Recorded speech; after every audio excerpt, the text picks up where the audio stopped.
मनमोहन सिंह के निधन के बाद योगी सरकार ने बड़े फैसले लिए हैं। ऐसे में आदेश में कहा गया है कि गृह मंत्रालय भारत सरकार के पत्र दिनांक 26/12/2024 के आलोक में ये कहने का निर्देश हुआ है कि दिवंगत आत्मा के सम्मान में दिनांक 26/12/2024 से 1/1/2025 तक राजकीय शोक मनाए जाने का निर्णय लिया गया है। इस अवधि में राष्ट्रीय ध्वज आधा झुका रहेगा एवं कोई सरकारी मनोरंजन नहीं होगा। कांग्रेस नेता सुरेंद्र राजपूत ने भारत के पूर्व प्रधानमंत्री डॉक्टर मनमोहन सिंह को नम आंखों से श्रद्धांजलि देते हुए कहा कि आप हमेशा याद आएंगे, क्योंकि भारत की बिगड़ती अर्थव्यवस्था को सुदृढ़ अर्थव्यवस्था बनाने में जो आपने अहम किरदार अदा किया, उसे भूला नहीं जाएगा। भारत के देशवासियों को right to information, right to education और राइट टू फूड जैसे अधिकार जिसने दिए, वो हमेशा याद रखे जाएंगे। आप हिंदुस्तान के ही नहीं बल्कि दुनिया के बेहतरीन अर्थशास्त्रियों और दुनिया के बेहतरीन प्रधानमंत्रियों में से एक थे। उत्तर प्रदेश में एक बार फिर तबादला एक्सप्रेस चली है। दरअसल प्रदेश में बेसिक शिक्षा परिषद में शिक्षकों के तबादले का आदेश आ गया। शासन ने एक आदेश जारी करके तबादले की अनुमति दे दी है। शिक्षक जिले के अंदर परस्पर तबादले की काफी लंबे समय से मांग कर रहे थे। इसी आधार पर परिषद जल्द विस्तृत कार्यक्रम जारी करेगा। वाराणसी में स्थित बनारस हिंदू विश्वविद्यालय में फूलों की प्रदर्शनी लगी है। वैसे तो ये प्रदर्शनी पिछले 73 सालों से लगती चली आ रही है, लेकिन इस बार ये प्रदर्शनी इसलिए खास है क्योंकि इसकी थीम महाकुंभ रखी गई है। यहाँ पर फूलों का इस्तेमाल कर बाबा विश्वनाथ की प्रतिकृति भी तैयार की गई है, जिसके साथ लोग तस्वीर भी ले रहे हैं।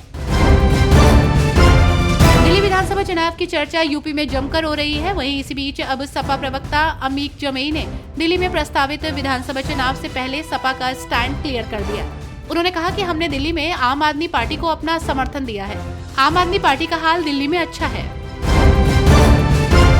यूपी के कानपुर में शिक्षिका के घर से चोरी हुई 25 लाख रुपए की ज्वेलरी को हड़पने और आरोपियों को बिना कार्रवाई के छोड़ देने के मामले में रेल बाजार थाने के पूर्व थानाध्यक्ष विजय दर्शन शर्मा समेत 4 पुलिस कर्मियों को पुलिस की जांच में दोषी माना गया है।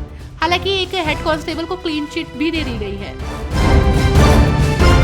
उत्तर प्रदेश की योगी आदित्यनाथ सरकार ने ग्रामीण विकास को नए स्तर पर ले जाने और पशुधन उत्पादकता को बढ़ावा देने के लिए एक महत्वाकांक्षी योजना शुरू की है। राज्य में मनरेगा के तहत ग्राम पंचायतों में चरागाहों का तेजी से विकास किया जा रहा है। ग्राम्य विकास विभाग ने इस दिशा में प्रभावी कदम उठाते हुए प्रदेश के सभी जिलाधिकारियों को स्पष्ट निर्देश जारी किए हैं। संभल से समाजवादी पार्टी सांसद जियाउर रहमान बर्क ने पूर्व प्रधानमंत्री मनमोहन सिंह को याद करते हुए कुछ तस्वीरें साझा की। जियाउर रहमान बर्क ने पूर्व प्रधानमंत्री मनमोहन सिंह के निधन पर शोक व्यक्त किया। वो इन तस्वीरों को साझा करते हुए काफी भावुक नजर आए। इन तस्वीरों में वो अपने दादा और पूर्व सांसद शफीकुर रहमान बर्क के साथ दिख रहे हैं। महाकुंभ की तैयारियां तेजी से चल रही हैं। वहीं इसी बीच आरोप प्रत्यारोप का सिलसिला भी जारी है। ऐसे में भाजपा के प्रदेश अध्यक्ष भूपेंद्र चौधरी ने कहा कि सपा मुखिया कुंभ मेले की व्यवस्थाओं पर जिस तरह से उंगली उठा रहे हैं, उन्हें अपने मुख्यमंत्री रहते हुए लगे कुंभ मेले की व्यवस्थाओं को याद करना चाहिए। सपा सरकार के दौरान अव्यवस्थाओं के चलते मची भगदड़ में श्रद्धालुओं की जानें गई थी। बीजेपी सांसद रवि किशन ने पूर्व प्रधानमंत्री डॉक्टर मनमोहन सिंह के निधन पर दुख जताया। उन्होंने कहा कि पूर्व प्रधानमंत्री डॉक्टर मनमोहन सिंह का निधन एक दुखद समाचार है। जब पूरी दुनिया में मंदी थी, उस वक्त आर्थिक तौर पर उन्होंने बहुत ही चतुरता के साथ बुद्धि का उपयोग करते हुए देश को बचाकर रखा था। वे एक शालीन व्यक्ति थे। भगवान उन्हें अपने श्री चरणों में स्थान दे।